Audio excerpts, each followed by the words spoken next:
Good morning, students. Today onwards, we are discussing about the 12-mark problems in admission of a partner. ಅಂದರೆ ಇಂದಿನ ಇವತ್ತಿನ ಕ್ಲಾಸಿಂದ ನಾವೇನು discuss ಮಾಡೋಣ ಅಂತಂದರೆ ಅಡ್ಮಿಷನ್ ಆಫ್ ಎ ಪಾರ್ಟ್ನರಲ್ಲಿ 12-mark ಕ್ವಶನ್ಸ್ ನಾವು ಡಿಸ್ಕಸ್ನ ಮಾಡೋಣ. Okay, here A B are partners.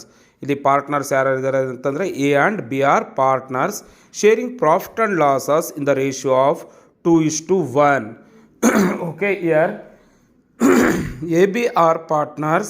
They are sharing profit and losses in the ratio of 2:1. Okay, these are called as a old partners. This is called as a old ratio of the old partners. Okay, here they should be given their balance sheet as on 31st March 2018. Okay, here they should be given as a balance sheet of in the year ending 31st March 2018 was as follows. Okay, here they should be given the balance sheet like they should be given the assets and liabilities. Here they should be given the assets and liabilities. After that, here the ending date will be the balance sheet 31st March 2018. Okay, here they should be given the balance sheet like liabilities, creditors, bills payable, reserve fund, capitals of the A and B. In the asset side, cash in hand, stock, debtors, machinery, buildings and investments they are providing. Okay, after that, here on 1st April 2018, here C admitted into the partnership on the following conditions. Okay, ನೋಡಿ ಇಲ್ಲಿ old partners ನಮ್ಗೆ ಯಾರ್ಯಾರಿದ್ದಾರೆ A and B. Here on 1st April 2018, C is admitted into the partnership firm on the following conditions. ಕೆಲವೊಂದು ಕಂಡೀಷನ್ಸ್ನ ಅವ್ರು ಹಾಕಿ ಅವ್ರು ಏನು ಮಾಡ್ತಾ ಇದ್ದಾರೆ, they should be admitting a C into the new partner into the partnership firm. Okay, ಇಲ್ಲಿ first condition ಏನು ಹೇಳಿದ್ದಾರೆ ಅಂದರೆ C should bring in cash ₹25,000 as capital. Okay, when they are admitting C ಅನ್ನೋನು ಅಡ್ಮಿಟ್ ಆದಾಗ first condition ಹೇಳಿದ್ದಾನೆ, C ಅನ್ನೋನು 25,000 ಅಷ್ಟು ಏನು ಮಾಡಿದ್ದಾನೆ, ಕ್ಯಾಪಿಟಲ್ನ ತೊಗೊಂಬರ್ತಾ ಇದ್ದಾನೆ. And ₹15,000 as goodwill. Okay, here they should be, when they are admitting C as a new partner into the partnership firm. Okay, he was bring 25,000 as capital, 15,000 as goodwill for his 1/5 share in future profits. ಇಲ್ಲಿ future ಪ್ರಾಫಿಟ್ಸ್ಗೋಸ್ಕರ ಅವ್ನಿಗೆ ಎಷ್ಟು ಕೊಟ್ಟಿದ್ದಾರೆ share ಅಂತಂದರೆ 1/5 share. Okay, after that year second condition ಏನು ಹೇಳಿದೆ ಅಂದರೆ appreciate building at 20%. ಇಲ್ಲಿ building value appreciation nothing but what, increasing the value of asset. Okay, yearly appreciation ಎಷ್ಟಾಗ್ತಾ ಇದೆ 20% ಅಂಡ್ ಸ್ಟಾಕ್ ರಿವ್ಯಾಲ್ಯೂಡ್ ಅಟ್ 12,000. ಇಲ್ಲಿ ನಮಗೆ ಸ್ಟಾಕ್ ವ್ಯಾಲ್ಯೂ ಎಷ್ಟು ಕೊಟ್ಟಿದ್ದಾನೆ, 15,000 ಕೊಟ್ಟಿದ್ದಾನೆ. ಬಟ್ ಅದನ್ನು ರಿವ್ಯಾಲ್ಯೂ ಮಾಡಿದಾಗ ಇಲ್ಲಿ ನಮಗೆ ಎಷ್ಟು ಕೊಟ್ಟಿದ್ದಾನೆ, 12,000. ಓಕೆ, ಅದನ್ನು ಪ್ರಾಬ್ಲಮ್ಸಲ್ಲಿ ನಾವು ನೋಡೋಣ ಯಾವ ರೀತಿ ಟ್ರೀಟ್ ಮಾಡಬೇಕು ಅಂತ. Next, provision for doubtful debts like PDD nothing but provision for doubtful debts maintained at 5% on debtors. ಅಂದರೆ ಇಲ್ಲಿ ಪ್ರಾವಿಷನ್ ಫಾರ್ ಡೌಟ್ಫುಲ್ ಡೆಬ್ಟ್ಸ್ನವರು ಅಂದರೆ provision for doubtful debts it may be irrecoverable amount, ಅಂದರೆ ಅದು ಬರಬಹುದು ಅಥವಾ ಬರದೇನೂ ಇರ್ಬೋದು. ಅದರ ವ್ಯಾಲ್ಯೂ ಎಷ್ಟು ಕೊಟ್ಟಿದ್ದಾನೆ, 5% ಆನ್ ಡೆಬ್ಟಾರ್ಸ್ ಮೇಲೆ ನೀವು 5% ಕ್ಯಾಲ್ಕುಲೇಟ್ ಮಾಡಿ ಅಂತ ಹೇಳಿದ್ದಾನೆ. Okay, and next outstanding salary, outstanding nothing but paid in advance ಬರೋದಿಲ್ಲ. ಔಟ್ಸ್ಟ್ಯಾಂಡಿಂಗ್ ಅಂತಂದರೆ unpaid amount, outstanding nothing but unpaid amount like salary unpaid current ಇಯರಲ್ಲಿ ಎಷ್ಟು ಮಾಡಿಲ್ಲ, 2,000 ಅವರು ಮಾಡಿಲ್ಲ. ಓಕೆ, ಈ ಒಂದು ಕೇಸಲ್ಲಿ you should be prepare revaluation account, partners capital account and balance sheet. Okay, ಈ ಒಂದು ಇನ್ಫಾರ್ಮೇಷನ್ ಇಟ್ಕೊಂಡು ನೀವೇನೇನು ಪ್ರಿಪೇರ್ ಮಾಡಿ ಅಂತ ಹೇಳಿದ್ದಾನೆ, revaluation account, partners capital account and balance sheet of the firm. Okay, next ಇಲ್ಲಿ ನಾವು ಪ್ರಾಬ್ಲಮ್ನ ನಾವು ಬೋರ್ಡ್ ಮೇಲೆ ನಾವೇನು ಮಾಡೋಣ, ಸಾಲ್ವ್ ಮಾಡೋಣ. ಓಕೆ ಸ್ಟೂಡೆಂಟ್ಸ್, ನಾವೇನು ಮಾಡಿದ್ವಿ, ಪ್ರಾಬ್ಲಮ್ನ ನಾವು ನೋಡಿದ್ವಿ. In the problem ಅಲ್ಲಿ ನಮಗೆ ಏನೇನು ಕೊಟ್ಟಿದ್ದಾನೆ ಇಲ್ಲಿ, here we should be prepared on the following information. ನೋಡಿ, here again I will be explain. Here A and B are partners. Here old partners like A and B are partners. They are sharing profit and losses in the ratio of 2:1. Here they should be given the balance sheet as on 31st March 2018. ಅಂದ್ರೆ year ending ನಮಗೆ ಯಾವ ಕೊಟ್ಟಿದ್ದಾನೆ ಇಲ್ಲಿ, 31st March 2018. After that, here they should be given as the balance sheet. ನಮ್ಗೆ ಏನ್ ಮಾಡಿದಾನೆ, ಒಂದು balance sheet ನ ಪ್ರೊವೈಡ್ ಮಾಡಿದಾನೆ.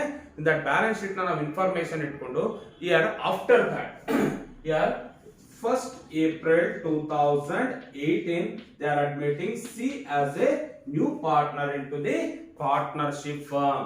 The old partners are ನಮಗೆ A and B. Here they should be given information 31st March 2018. Here on 1st April 2018 C has admitted into the partnership firm. Okay, when they are admitting C as a new partner into the partnership firm, okay, they should be followed some conditions. ಕೆಲವೊಂದು conditions ನಾವು follow ಆಗಿ ಅವರು ಏನ್ ಮಾಡ್ತಾ ಇದ್ದಾರೆ, they should be admitting C into the new partner into the partnership firm. Okay, when they are admitting C as a new partner into the partnership firm, C was bring 25,000 as capital.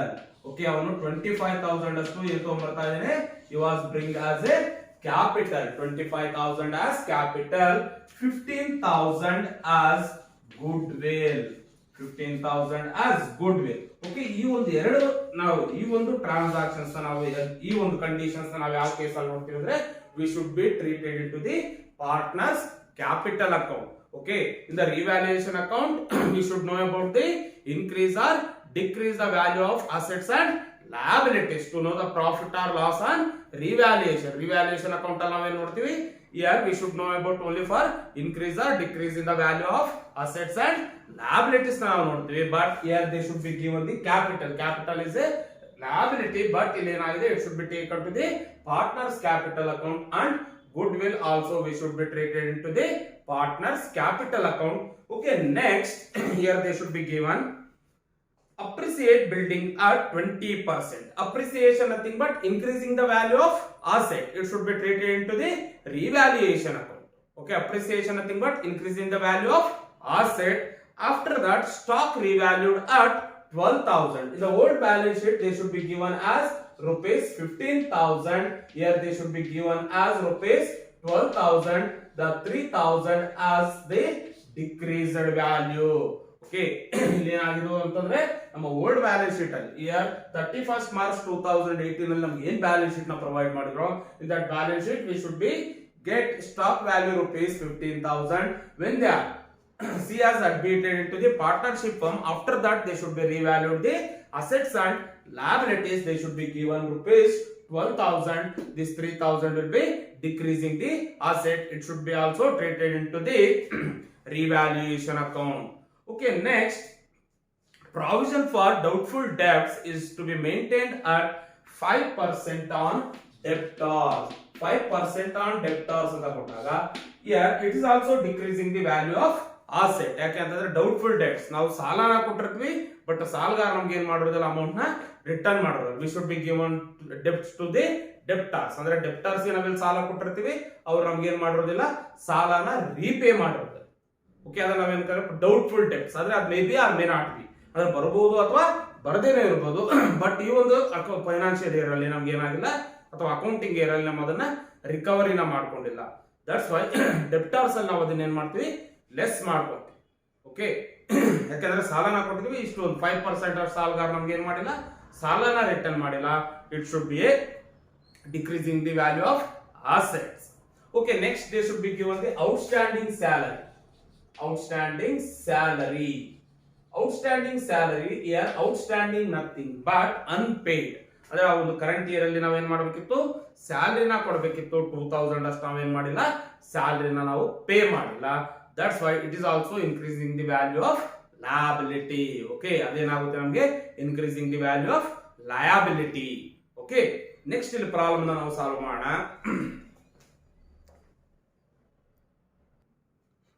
Okay students, here we should be prepare the revaluation account. Okay, ನಾವೇನ್ account ನ prepare ಮಾಡಬೇಕಾಗುತ್ತೆ, revaluation account.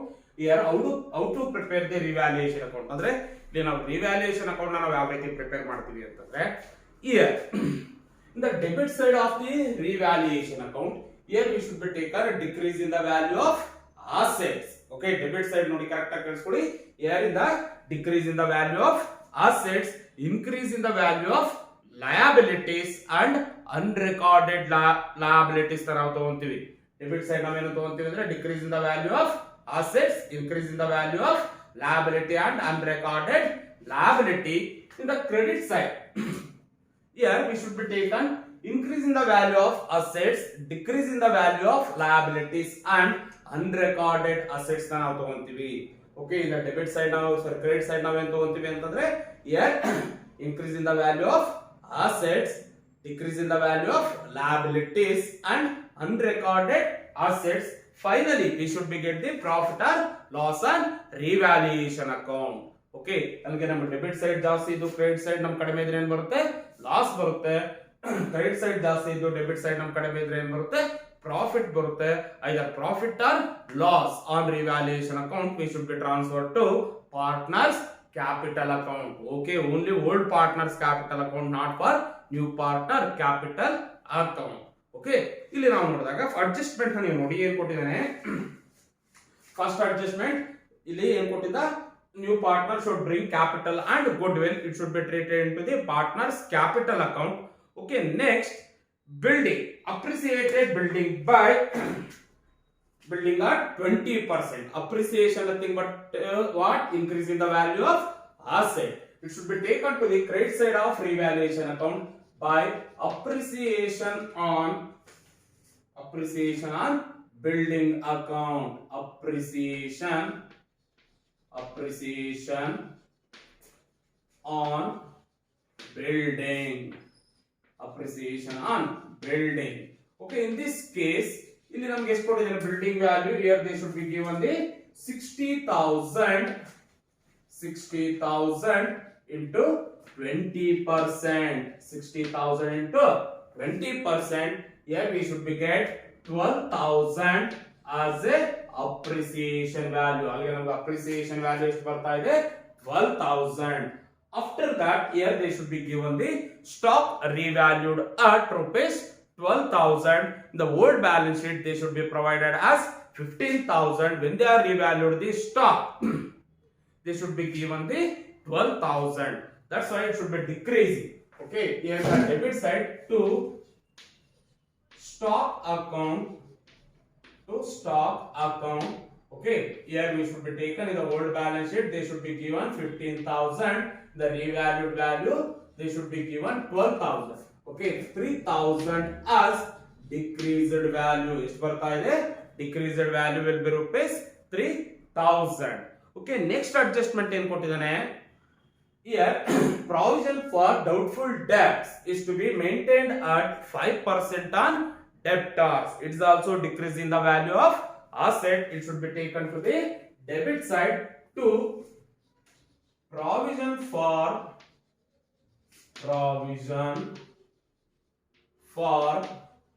doubtful debts. Provision for doubtful debts. Okay, ಯಾವುದ್ರ ಮೇಲೆ calculate ಮಾಡಿ ಅಂತ ಹೇಳಿದಾನೆ, debtors. Okay, how much they are given the value of debtors, 20,000 into 5%. 20,000 into 5%, we should be get 1,000 as a provision for doubtful debts. 1,000 as provision for doubtful debts. Okay, next here they should be given outstanding salary. Outstanding nothing but unpaid.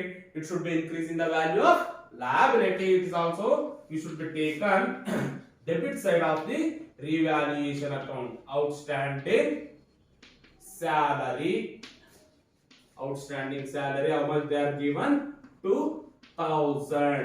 Okay, ಇನ್ನು remaining ನಮ್ಗೆ ಏನು adjustments ಅವರು provide ಮಾಡಿಲ್ಲ, ಅದರಿಂದ ನಾವೇನ್ ಮಾಡ್ಬೇಕಾಗುತ್ತೆ ಅಂತಂದ್ರೆ we should taken the either profit or loss. Here we should be close the revaluation account. Revaluation account ಮಾಡಿದಾಗ either it should be from getting the profit or loss. Okay, in this case ನಾವು ನೋಡಿದಾಗ the credit side we should be get 12,000. Here we should be get 6,000. Okay, ಅಲ್ಲಿಗೆ ನಮಗೆ credit side ಜಾಸ್ತಿ ಇದೆ, debit side ಕಡಿಮೆ ಇದೆ, ಅದರಿಂದ it should be get a profit. ಅಲ್ಲಿಗೆ ನಿಮಗೆ ಎಷ್ಟು ಬರುತ್ತೆ, total balancing on off an account ಅಲ್ಲಿ 12,000. Okay, 12,000. Here the profit ಅಂದ್ರೆ ಕ್ರೆಡಿಟ್ ಸೈಡ್ ಜಾಸ್ತಿ ಇದ್ದು ನಮಗೆ ಡೆಬಿಟ್ ಸೈಡ್ ಕಡಿಮೆ ಇದೆ ಏನು ಬರುತ್ತೆ, we should be get profit. Okay, it should be transferred to partners capital account. ಯಾರ ಅಕೌಂಟ್ ನಾವು ಟ್ರಾನ್ಸ್ಫರ್ ಮಾಡ್ತೀವಿ? Partners capital account. Okay, here partners capital account we should be taken to the old partners. ಯಾರು ಮಾತ್ರ ನಾವು ತಗೊಂತೀವಿ? old partners according to their old ratio. ಇದನ್ನ ಯಾವ ರೀತಿ ನಾವು ಡಿಸ್ಟ್ರಿಬ್ಯೂಟ್ ಮಾಡ್ತೀವಿ ಅಂತಂದ್ರೆ the profit we should be taken to the old partners ಗೆ ನಾವು ಅದನ್ನ ಡಿಸ್ಟ್ರಿಬ್ಯೂಟ್ ಮಾಡ್ತೀವಿ according to their old ratio. Okay, ಇಲ್ಲಿ ಯಾರು ಇದ್ದಾರೆ partners? A and B. A and B. Okay, A and B ಇದ್ದಾಗ ಅವರು ಎಷ್ಟು ಬಂದಿದೆ profit? Here we should be get 6,000 into their ratios 2/3. ಯಾಕಂದ್ರೆ 2:1 ಕೊಟ್ಟಿದ್ದೇನೆ, 1/3. ಅಲ್ಲಿ ಈಚ್ ಪಾರ್ಟ್ನರ್ ಗೆ ನೋಡೋಣ 6,000 into 2/3 we should be get 4,000. A ಗೆ ಎಷ್ಟು ಬರುತ್ತೆ ಪ್ರಾಫಿಟ್? 4,000. B ಗೆ 2,000. the total 6,000. ನೋಡಿ, in the both side we should be get a equal value like 12,000. Okay, ಯಾಕಂದ್ರೆ ಇಲ್ಲಿ ಪ್ರಾಫಿಟ್ ಬಂದಿದೆ, ಬೇಕಾದ್ರೆ here we should be mentioned as a profit. ಇದು ನಾವು ಪ್ರಾಫಿಟ್ ಅಂತ ಹೇಳಿ ನಾವು ಕರಿತೀವಿ. ಯಾಕಂದ್ರೆ these are the loss, this is the income minus expenses, we should be get a profit. Okay, next ನಾವು ಪಾರ್ಟ್ನರ್ಸ್ ಕ್ಯಾಪಿಟಲ್ ಅಕೌಂಟ್ ನಾವು ಪ್ರಿಪೇರ್ ಮಾಡೋಣ.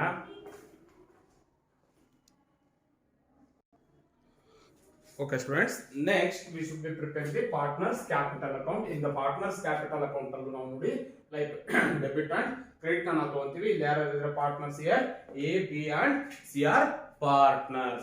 In the first ನೋಡಿ, ಇದು ಇಂಪಾರ್ಟೆಂಟ್ ಆಗಿ ಕೇಳ್ಕೊಳ್ಳಿ. First we should be taken credit side of the partners capital account by balance brought down. By balance brought down ಆಗಿ ನೀವು ಏನು ತಗೊಂತೀವಿ ಅಂದ್ರೆ in the old balance sheet ಅಲ್ಲಿ ನಮಗೆ old partners capital ನ ಕೊಟ್ಟಿರ್ತಾನೆ, ಅದನ್ನ ನಾವು by balance brought down ಆಗಿ ತಗೊಂತೀವಿ. by balance brought down nothing but the capitals of the old partners. Okay, next ಎಷ್ಟು ಕೊಡಿದೆ ನಮಗೆ? here they should be given 60,000 40,000. ಇಲ್ಲಿ ನ್ಯೂ ಪಾರ್ಟ್ನರ್ ತಗೊಳ್ಳೋಂತ ನೆಸೆಸಿಟಿ ಇಲ್ಲ. ಯಾಕಂತಂದ್ರೆ because here we should be taken only old partners in the old capital. Okay, next ನೀವು balance sheet ಕಡೆ ಹೋದ್ರೆ in the balance sheet ಅಲ್ಲಿ suppose if they are given any type of fund like general reserves. Okay, reserves ನ ಕೊಟ್ಟಿದ್ರೆ ನೀವು general reserve ಕೊಡ್ಲಿ, reserve fund ಕೊಡ್ಲಿ ಅಥವಾ ರಿಸರ್ವ್ಸ್ ಕೊಡ್ಲಿ. Okay, we should be taken to the partners capital account credit side if they are given any type of reserve like general reserve fund. Okay, ಅದನ್ನ ನಾವು ಯಾವ ಕಡೆ ತಗೊಂತೀವಿ ಅಂದ್ರೆ credit side of the partners capital account. Suppose profit and loss account ಅಂತ ಕೊಟ್ಟಿರ್ತಾರೆ. profit and loss ಅಂತಂದ್ರೆ liability ಕೊಟ್ಟರೆ ನಮಗೆ ಏನಾಗುತ್ತೆ? previous year profit ಆಗುತ್ತೆ. ಆ ಪ್ರೀವಿಯಸ್ ಇಯರ್ ಪ್ರಾಫಿಟ್ ನಾವು ಏನ್ ಮಾಡ್ತೀವಿ ಅಂದ್ರೆ ಈ ಒಂದು ಕ್ಯಾಪಿಟಲ್ ಗೆ ನಾವು ಓಲ್ಡ್ ನೋಡಿ, ಇದನ್ನೆಲ್ಲ ನಾವು we should be taken to the old partners ಮಾತ್ರ according to their old ratio.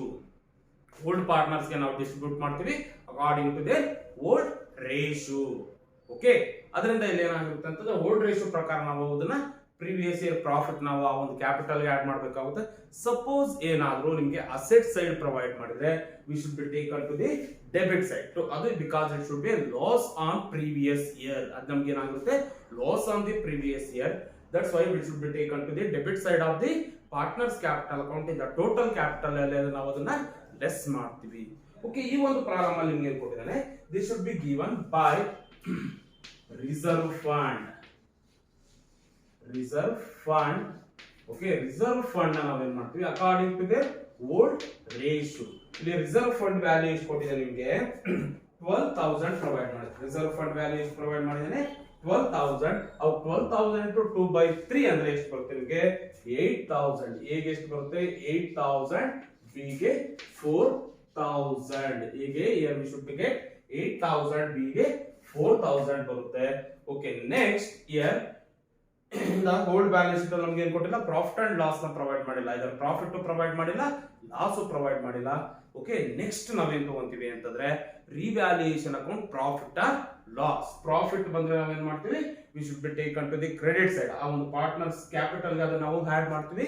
Loss ಬಂದ್ರೆ we should be taken to the debit side. Total capital ಅಲ್ಲಿ ಅದನ್ನ ನಾವು ಲೆಸ್ ಮಾಡ್ತೀವಿ. Okay, here we should be get profit. Okay, here we should be get by revaluation account. Revaluation account because it should be profit. ಅದು ನಮಗೆ ಏನಾಗಿದೆ profit ಆಗಿದೆ. ಎಷ್ಟಿದೆ profit ಎಷ್ಟು ಬಂದಿದೆ ನಿಮಗೆ ಇಲ್ಲಿ 4000 to 1000. 4000 to 1000. Okay, next here we should be taken to the new partners capital. Okay, ಅದನ್ನ ನಾವು ಏನು ಮಾಡ್ತೀವಿ it should be taken by cash account. Okay, ಅದನ್ನ ನಾವು ಯಾವ ಅಕೌಂಟ್ ಟ್ರಾನ್ಸ್ಫರ್ ಮಾಡ್ತೀವಿ ಅಂದ್ರೆ by either cash or bank account. Here we should be transferred to cash account. Here we should be taken new partners capital. ಎಷ್ಟು ಬರ್ತಾ ಇದೆ 25000. ಎಷ್ಟು ಬರ್ತಾ ಇದೆ new partners should bring the capital 25000. Okay, next we should be taken to the goodwill by ಇಲ್ಲಿ partner ಏನಾದರೂ goodwill ನ ತಗೊಂಬಂದ್ರೆ ನ್ಯೂ ಪಾರ್ಟ್ನರ್ ಅದನ್ನ ನಾವು ಶೇರ್ ಮಾಡ್ಕೊತೀವಿ. Goodwill according to their sacrifice ratio of the old partners. ಇಲ್ಲಿ goodwill ಅನ್ನು ಯಾವ ರೀತಿ ಡಿಸ್ಟ್ರಿಬ್ಯೂಟ್ ಮಾಡ್ತೀವಿ ಅಂದ್ರೆ according to their sacrifice ratio ಪ್ರಕಾರ ಮಾಡ್ತೀವಿ. In this case year to old partners ಯಾರು ಮಾತ್ರ ಮಾಡ್ತೀವಿ it should be distributed to old partner according to their sacrifice ratio. ಇಲ್ಲಿ ನಮಗೆ ಪ್ರಾಬ್ಲಮ್ ಅಲ್ಲಿ ಸ್ಯಾಕ್ರಿಫೈಸ್ ರೇಷಿಯೋ ಕೊಟ್ಟಿಲ್ಲ. Here old ratios are considered as a sacrifice ratio. Old ratios we should be considered as a sacrifice ratio. ಅವಾಗ ಇಲ್ಲಿ ಎಷ್ಟು ಬರುತ್ತೆ this should be given goodwill as 15000 into 2/3 ಅಲ್ಲಿ ನಮಗೆ ಎಷ್ಟು ಬರುತ್ತೆ 10000 for A, 5000 for B. Okay, ಇಲ್ಲಿ ನಾವು ಓನ್ಲಿ ನ್ಯೂ ಪಾರ್ಟ್ನರ್ ಗೆ ಓನ್ಲಿ ಕ್ಯಾಪಿಟಲ್ ನ ತಗೊಂತೀವಿ, ನೀನು ನಾವು ಅದನ್ನ ಡಿಸ್ಟ್ರಿಬ್ಯೂಟ್ ನ ಮಾಡೋದಿಲ್ಲ. ಓಕೆ, ಇಷ್ಟೇ ಕೊಟ್ಟಿರೋದ್ರಿಂದ ನೀವು ಟೋಟಲ್ ಮಾಡಿ ಇಲ್ಲಿ A ಗೆ ಎಷ್ಟು ಬರುತ್ತೆ ಕ್ಯಾಪಿಟಲ್ 82000, A ಗೆ 82000, B ಗೆ 51000, C ಗೆ 25000. ಓಕೆ, ಅಲ್ಲಿಗೆ ನಿಮಗೆ ಬ್ಯಾಲೆನ್ಸಿಂಗ್ ಆಫ್ ಆನ್ ಅಕೌಂಟ್ ಮಾಡಿದಾಗ ಎಷ್ಟು ಬರುತ್ತೆ A ಗೆ 82000, B ಗೆ 51000, C ಗೆ 25000. ಓಕೆ, ಇದು ನಾವು ಡೆಬಿಟ್ ಸೈಡ್ ನಾವು ಏನು ತಗೊಳ್ಳುವಂತ ಐಟಮ್ಸ್ ಏನು ಕೊಟ್ಟಿಲ್ಲ, ಅದರಿಂದ ನಾವೇನು ಮಾಡ್ತೀವಿ here we should be taken to balance carry down, carry forward ಮಾಡ್ಕೊಳ್ಳಿ. ಎಷ್ಟು ಬರುತ್ತೆ 82000, 51000, 25000. ಓಕೆ, ನೆಕ್ಸ್ಟ್ ಪೀರಿಯಡ್ ದಾಗ ನಾವು ಏನು ಮಾಡ್ತೀವಿ ಬ್ರಾಡ್ ಡೌನ್ ಮಾಡ್ತೀವಿ by balance brought down. ಎಷ್ಟಿದೆ ವ್ಯಾಲ್ಯೂಸ್ 82000, 51000, 25000. ಓಕೆ, ಇದು ನಮಗೆ ಪಾರ್ಟ್ನರ್ಸ್ ಕ್ಯಾಪಿಟಲ್ ಅಕೌಂಟ್ ಆಗುತ್ತೆ. ಓಕೆ, ನೆಕ್ಸ್ಟ್ ನಾವು ಇಲ್ಲಿ ಏನು ಪ್ರಿಪೇರ್ ಮಾಡಕ್ಕೆ ಹೇಳಿದಾನೆ balance sheet. Okay students, next year we should be prepare the balance sheet. Next ನಾವು ಇಲ್ಲಿ ಪ್ರಿಪೇರ್ ಮಾಡಬೇಕಾಗುತ್ತೆ ಅಂದ್ರೆ ಬ್ಯಾಲೆನ್ಸ್ ಶೀಟ್ ನಾವು ಪ್ರಿಪೇರ್ ಮಾಡಿದಾಗ ಲಯಬಿಲಿಟಿ ಸೈಡ್ ನಾವೇನು ತಗೊಂತೀವಿ here old balance sheet ಕಡೆ ನೋಡಿ here they should be provided as creditors. Creditors value is provide ಮಾಡಿದಾನೆ 20000. Okay, next bills payable. Bills payable. Okay, here they should be provided as 10,000. 10,000 provide ಮಾಡಿದಾನೆ. Next ನಿಮಗೆ reserve fund ನ provide ಮಾಡಿದ old balance sheet ಅಲ್ಲಿ it should be taken to the partners capital account. ಅದನ್ನ ನಾವು old partners ಗೆ ಏನ್ ಮಾಡಿದ್ವಿ we should be distributing to the reserve fund.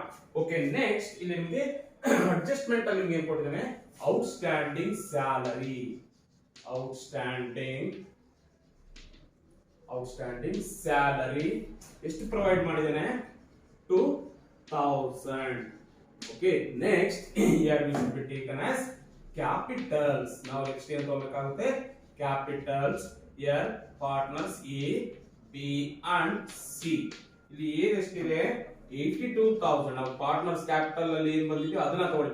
Balance ನಾವು ತಗೊಂಡಿದ್ದೀವಲ್ಲ ಬ್ರಾಡ್ ಡೌನ್ ವ್ಯಾಲ್ಯೂಸ್ ಅದನ್ನ ನಾವು ತಗೋಬೇಕಾಗುತ್ತೆ 82000, 51000, 25000. The total we should be get 1,58,000. Okay, next in the assets we should be taken cash in and cash in hand. ಇಲ್ಲಿ cash in hand ಅಲ್ಲಿ ನಾವು ಏನಂತ ತಗೊಂತೀವಿ ಅಂತಂದ್ರೆ old balance sheet ಅಲ್ಲಿ ನಮ್ಗೆ ಎಷ್ಟು ಕೊಟ್ಟಿದ್ದಾನೆ cash 5000 plus new partner capital ನಾವು ಯಾವ ಅಕೌಂಟ್ ಟ್ರಾನ್ಸ್ಫರ್ ಮಾಡಿದ್ವಿ, we should be transferred to the cash account. That's why we should be taken 25,000 plus 15,000 goodwill. When they are new partners should bring goodwill, it should be treated as a cash. Okay, 15,000 and the total engagement ಬರುತ್ತೆ 45,000. Total cash balance ಎಷ್ಟು ಬರುತ್ತೆ 45,000. Next ಏನ್ provide ಮಾಡಿದಾನೆ ನಿಮಗೆ stock. The old balance sheet ಅಲ್ಲಿ stock ಎಷ್ಟು provide ಮಾಡಿದಾನೆ 15,000. Okay, ನಾವು ರಿವ್ಯಾಲ್ಯೂಯೇಷನ್ ಅಕೌಂಟ್ ಮಾಡಿದಾಗ ಎಷ್ಟು ನಮಗೆ ಡಿಕ್ರೀಸ್ ಆಗ್ತಾ ಇದೆ 3,000. It should be less decrease ಅಥವಾ ಡಿಪ್ರಿಸಿಯೇಷನ್ ಅಂತ ತಗೊಳ್ಳಿ. ಎಷ್ಟಿದೆ ವ್ಯಾಲ್ಯೂ 3,000. ಹಾಗೆ ರಿವ್ಯಾಲ್ಯೂಡ್ ವ್ಯಾಲ್ಯೂ ನಮಗೆ ಎಷ್ಟು ಬಂತು, ಅಡ್ಜಸ್ಟ್ಮೆಂಟ್ ಅಲ್ಲಿ ಕೊಟ್ಟಿರೋದು ನಮಗೆ 12,000. Here also we should be get 12,000. Next debtors ಎಷ್ಟಿದೆ, here they should be given 20,000 as a debtors less PDD provision for doubtful debts. ಎಷ್ಟು ಬಂದಿದೆ ನಿಮಗೆ 1,000. The total we should be get 19,000. Okay, next here in the old balance sheet they should be given the machinery values provide ಮಾಡಿದಾನೆ 30,000. Okay, next we should be taken to the building or buildings. This is the value in the old balance sheet. They should be given 60,000. Add appreciation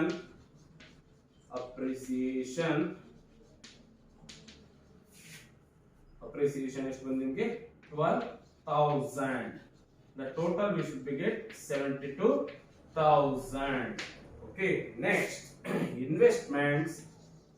Here they should be provided as investments 12,000. ನೋಡಿ ನಮ್ಗೆ ಏನ್ ಬರ್ಬೇಕಾಗುತ್ತೆ, both side ನಮ್ಗೆ equal value ಬರ್ಬೇಕಾಗುತ್ತೆ.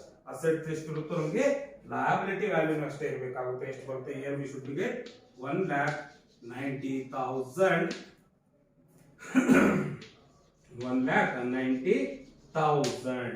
Okay, ಇಷ್ಟು ನೀವು ಮಾಡಿದ್ರೆ ನಿಮಗೆ ಎಷ್ಟು ಬರುತ್ತೆ 12 ಮಾರ್ಕ್ಸ್ ಸಿಗುತ್ತೆ. ಓಕೆ ಸ್ಟೂಡೆಂಟ್ಸ್, ನನಗೆ ಐ ಹೋಪ್ ನಿಮ್ಗೆಲ್ಲರಿಗೂ ಅರ್ಥ ಆಗಿದೆ ಅನ್ಕೊಂತೀನಿ. ನಾನು ನೋಟ್ಸ್ ನ ಕಳಿಸ್ತೀನಿ. ಓಕೆ, ಕಂಪ್ಯಾರಿಸನ್ ಅನ್ನು ನೋಡ್ಕೊಳ್ಳಿ. We should be continuing in the next class. Okay, thank you students.